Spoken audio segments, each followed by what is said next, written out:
Welcome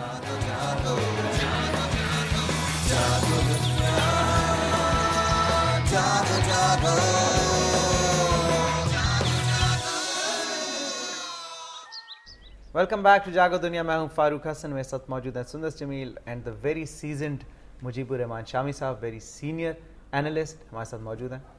जी शामी साहब, break पे जाने से पहले डोगर साहब आप देख रहे थे, इंटरव्यू कर रहे, टारगेट किलिंग के अंदर जो एक फैमिली के रिप्रेजेंटेटिव थे वो बातचीत कर रहे थे. मैं सिर्फ एक ही बात जानना चाहूँगी कि हम टारगेट किलिंग के हवाले से बात करते हैं तो कहा यह जाता है कि लैंड माफिया बहुत स्ट्रॉन्ग है गवर्नमेंट से, असले से जब तक कराची पाक नहीं होगा तब तक ये मामला हल नहीं होगा. तो क्या तमाम सियासी जमातें अगर मिल के मुशावरत के साथ अगर इस मसले का हल निकाले तो नहीं निकल सकता क्या हल? नहीं, बिल्कुल निकल सकता है. वो जो कहते हैं where there is a will there is a way, लेकिन जहां ये मामला हो ही ना, आप पार्टी पॉलिटिक्स में उलझे हुए हो, वहां कैसे होगा? अब देखिए, अभी जो बात हो रही है, कोई तालिबान आ गए, फलां आ गए, ये हंगामा. आप देखें जो लोग इसमें मारे गए, यानी एक शख्स का कत्ल हुआ है जो बड़ा अफसोसनाक था, हम सब उसकी मदम्मत करते. उसके बाद 90 लोग मारे गए. वो कौन लोग हैं? या मालूम कर लें, आपको पता चल जाएगा कातिल कौन है. एक एक जो मकतूल है उसकी शनाख्त तलाश करें. और अभी जो आप देख रहे थे, ये लैंड माफिया था वो. और किनकी बसें जलाई गई हैं, किनकी दुकानें जलाई गई हैं, और किनको टारगेट किया जा रहा है. आप देखिए कितनी दुकानें जला दी गई हैं. अब किनकी दुकानें थी वो?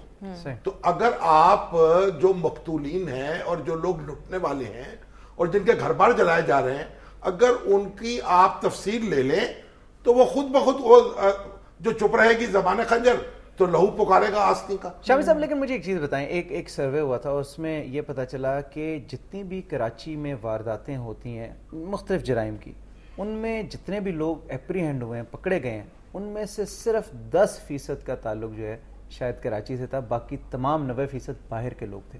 तो क्या ये वो जराइम पेशा अनासर नहीं हो सकते जो डिस्टेबिलिटी बाहर के, मतलब कराची के नहीं थे? देखिए, कराची तो मुख्तलिफ शहरों के या बाहर दूसरी तरफ, मेरी गुजारिश है, दूसरे शहरों से आए हुए होंगे, फर्ज करें वहां दूसरे मुल्कों से आए हुए लोग मौजूद हैं. सही. अभी यानी आप देखिए, ऐसा इल्जाम लगा रहे थे एक दिन वो हाजी अदील साहब, मुझे नहीं पता कहां तक दुरुस्त है कहां तक गलत है, और उन्होंने दावा किया कि हमने रहमान मलिक साहब को यह बात बताई है, उन्होंने माना है कि लोग बाहर से आते हैं, 2 दिन रहते हैं, वारदातें करते हैं, चले जाते हैं. जी हाँ. देखिए, अब ये जो सूरत हाल है, आप हमें ये जो खून बह रहा है, मुझे यानी मेरा तो आप यकीन करें खाना खाने को दिल नहीं करता. ये जो अभी आप देखें जो मासूम लोग वहां बैठे हुए थे जिनको निशाना बना दिया गया, तो जब तक आप इन कातिलों को पकड़ेंगे नहीं, इनकी निशानदही नहीं होगी, उस वक्त तक कैसे काम चलेगा? और पॉलिटिकल पार्टीज को समझना चाहिए ये देखिए, ये अगर ये सिलसिला चलेगा तो ये लीडरशिप तक पहुंच जाएगा. मैं शामी साहब आपसे ये पूछना चाहता, अभी हम जब फुटेज भी देख रहे थे, जो MNA साहब थे उनका ताल्लुक भी पाकिस्तान पीपल्स पार्टी से था, हुकूमती पार्टी है. और अभी हाल ही में एक और मैं रिपोर्ट पढ़ रहा था, लतीफ़ खोसा साहब जो IT के मुशीर थे, उन्होंने भी वाइट पेपर अपनी हुकूमत के खिलाफ मतलब कि उन्होंने कर दिया. और ये MNA साहब भी यही कह रहे थे कि जी इनका कोई, हालांकि ये इनका ताल्लुक पाकिस्तान पीपल्स पार्टी से था, लोग एक्सपेक्ट करते हैं कि जो हुकूमती जमात के अरकान है शायद उन्हें प्रेफरेंस मिले. हो सकता है ऐसा केस ना हो, लेकिन लोगों की एक्सपेक्टेशन होती है. तो ये आप किस तरह से देख रहे हैं? ये व्हाट एग्जैक्टली जिम्मेदारी उठाने को तैयार लोग, मुझे लगता है जिम्मेदारी उठाने को तैयार नहीं है. अच्छा, अपनी बला दूसरों के सर डालो और अपनी जान छुड़ाओ, बजाय के लोग MNA से पूछे कि आपने क्या किया, IT वालों से पूछे आपने क्या किया. तो होना यह चाहिए कि हर मामले की तहकीकात हो. अभी ये जो खोसा साहब ने लेटर भेजा है और वो कमेटी को भेजा है जो पार्लियामेंट की है कि आप इसको इसकी तहकीकात करें, तो वजीर आजम पर लाजिम है, क्योंकि उनका नाम भी आ गया ना इसमें, तो वजीर तो वो है, उनके पास चार्ज है, फेडरल मिनिस्टर. अब क्योंकि खोसा साहब को उन्होंने रोका था एक काम करने से, खोसा साहब ने कहा कि उन्होंने अपनी सारी तफसील बयान कर दी. अब जो भी, अब लोगों का एतमाद तो तब बहाल होगा ना जब इसकी तहकीकात हो और दूध का दूध पानी का पानी हो जाए. यहाँ पे मैं एक सवाल करना चाहूंगी कि प्राइम मिनिस्टर साहब ने ये कहा था कि रिलीफ फंड का एक एक पैसा मेरी खुद निगरानी में लोगों तक पहुंचेगा. मुझे थोड़ा सा ये बताइए, कल का जो वाकया पेश आया, वो जाली कैंप में गए, वो जाली मरीज था, और फिर उसके बाद प्राइम मिनिस्टर साहब की तरफ से भी कोई बयान नहीं आया, कोई एक्शन नहीं लिया गया. तो इस तरह फिर आपके ख्याल में क्या सही चैनलाइजेशन ऑफ रिसोर्सेज होगी? मुतासरा खानदान से भी आपने बात की, मतलब गुजारा हो रहा है लेकिन उस तरीके से उतने सेटिस्फाइड वो नहीं है, तो उस हवाले से जरा देखिए. अभी तो मेरा ख्याल रेस्क्यू ऑपरेशन शुरू था, अभी रिलीफ का काम तो बड़ा टेम्परेरी है, इससे आगे होना है, क्योंकि लोगों को अपने रेस्टोर करना है ना उनकी पूरी पोजीशंस पे. तो उनके घर बनने हैं, उनकी मरम्मत होनी है, ان کے کچھ تھوڑا بہت سامان دینا ہے, ان کے مالی نقصانات کا کوئی ازالہ کرنا ہے, ابھی تو وہ کام شروع ہی نہیں ہوا. ابھی یہ جو ہمارا جو ایک کہتے ہیں نا کہ میڈیکل کیمپ جعلی لگا ہوا تھا, اب وہ ندیم صاحب جو ہیں ہمارے اس کے ڈیزاسٹر مینجمنٹ سیل, ان کا نام لیا جا رہا ہے کہ وہ ذمہ دار, ان کے اوپر ذمہ داری ہے, وہ کوئی بیان دینے سے انکاری ہے.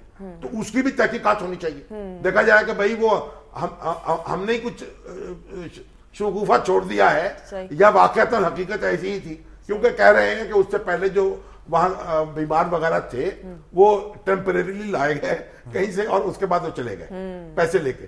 تو اب یہ جو ڈیزاسٹر مینجمنٹ سیل ہے اس کی ذمہ داری بنتی ہے, بلکہ وزیر اعظم کی ذمہ داری ہے, اس کی تحقیقات ہو اور پھر کو سخت سزائیں دی جائیں اور پھر لیڈرشپ بدلی جائے اس کی, اگر یہ درست ہے. صحیح. اچھا, یہ شامی صاحب آپ نے ایک بڑی اچھی بات کی, آپ نے کہا کہ اس وقت جو ضرورت ہے, کیونکہ کل ہم بابک صاحب سے بھی بات کر رہے تھے, خیبر پختونخوا کے ایجوکیشن منسٹر ہیں, اور وہ بتا رہے تھے کہ یہاں پہ ہزاروں کی تعداد میں لوگ موجود ہیں اور انہیں مینیج کرنا حکومتی لیول پہ اس طرح سے اتنے وسائل نہیں ہیں کہ اب جیسے 40,000 بندہ ہے, ان کا صبح کا ناشتہ, دوپہر کا کھانا, رات کا کھانا, ان کے لیے صاف پینے کا پانی, ان کے لیے دوائیاں, یہ مطلب حکومت کے پاس کوئی اتنی سپلائیز موجود نہیں ہے کہ اوور نائٹ وہ آج وہ آگے ہیں 40,000 بے گھر پڑے ہوئے ہیں آسمان کے نیچے, اور آپ ان کو کھانے بھی ان کو ٹائم پہ مل رہے ہیں, دوائیاں بھی مل رہی ہیں, پاسبل نہیں ہے.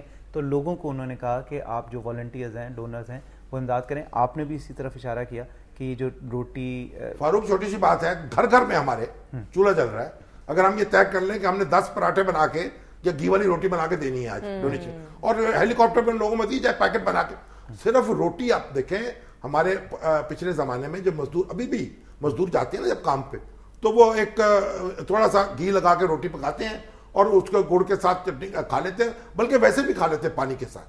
تو اس وقت جب کہ ایمرجنسی ہے تو اس میں کوئی اتنا آپ کو تکلف کرنے کی ضرورت نہیں کہ آپ نے بریانی پکانی ہے یا قورمہ پکانا ہے, یہ نہیں ہے. آپ تو ایک آلو والے نان لگوا لیں, پراٹھے بنا لیں, اور لوگوں کو ہر گھر سے پکے نکلیں گے تو کوئی ایسی بات ہی نہیں ہے, یہ صرف پہنچانا مشکل ہو جائے گا. تو یہ حکومت کو دیکھیے آرگنائز تو کرنا ہے حکومت نے, اور یہ آرمی نے, آرمی بھی حکومت کا حصہ ہے اس لحاظ سے. تو آپ ان کے پاس دیکھیں لاجسٹک سپورٹ تو انہی کے پاس ہے, انہی کے ہیلی کاپٹرز جائیں گے, وہی ڈراپ کریں گے, انہی کے پاس ایسی وہیکلز ہیں جن کے اوپر آپ جا سکیں گے. پھر کشتیاں ہیں, تو ہر شخص میرے بس میں نہیں ہے کہ میں جا کے وہاں یہ کام کر لوں, یا اگر کوئی پشاور میں رہ رہا ہے تو وہ بھی یہ کام نہیں کر سکتا جا کے بیچارہ, وہ محتاج ہوگا کسی نہ کسی حکومتی اہلکار کا. بالکل ٹھیک ہے. تو یہ اس کو آرگنائز کرنے کی ضرورت ہے, لوگوں کو ایسی روٹیاں پکا کے دیں جو 5-5 دن, 7-7 دن, 8-8 دن خراب نہیں ہوتی رہ سکتی ہیں, اور اسی طرح یہ جو ہے ڈیمانڈ پوری کی جا سکتی ہے. شامی صاحب آپ کا بہت بہت شکریہ, آپ نے ہمیں جوائن کیا. بہت سی باتیں ابھی آپ سے مزید بھی کرنی تھیں, آپ کو پھر ایک مرتبہ زحمت ضرور دیں گے. تھینک یو سو مچ. خواتین و حضرات, بات سیلاب کے حوالے سے ہم کر رہے تھے, اور میں ایک مرتبہ پھر تمام پاکستانیوں سے اپیل کرنا چاہوں گا, دل کھول کے احتیاط دیں. اس وقت ہمارے بہنوں اور بھائیوں کو ضرورت ہے مدد کی, اور پاکستانی قوم نے کبھی مایوس نہیں کیا, ہمیشہ مشکل کے وقت میں ہمیشہ اپنے بہنوں اور بھائیوں کے ساتھ کھڑے ہوئے ہیں. آپ لوگ دل کھول کے احتیاط دیں. ڈفرینٹ اکاؤنٹس کھلے ہوئے ہیں, چیف منسٹر پنجاب کے بھی, چیف منسٹر خیبر پختونخوا کے بھی, اس میں آپ ڈونیشنز کیش جمع کرا سکتے ہیں. اس کے علاوہ اگر آپ چیزیں, اشیاء بھجوانا چاہتے ہیں, امدادی اشیاء جن میں ادویات ہیں, کھانے پینے کی چیزیں ہیں, تو مختلف جگہوں پہ کیمپس بنے ہوئے ہیں, ریلیف کیمپس بنے ہوئے ہیں, آپ وہاں پہ بھجوا سکتے ہیں. پلیز دل کھول کے مدد کیجیے, یہ اپیل ہے جاگو دنیا کی ٹیم کی طرف سے. ناظرین, اسی دعا کے ساتھ کہ آنے والا ہر پل آپ کے لیے ڈھیروں خوشیاں لے کے, اللہ تعالی ہم سب کو ہمت عطا فرمائے کہ ہم اس مشکل گھڑی سے نکل سکیں, اور اپنے وہ متاثرین جو سیلاب زدگان ہیں ان کو بھی اس کیفیت سے نکال سکیں, ان کے مورائل کو ہائی رکھیں. اپنا بہت سارا خیال رکھیے گا. پاکستان زندہ باد.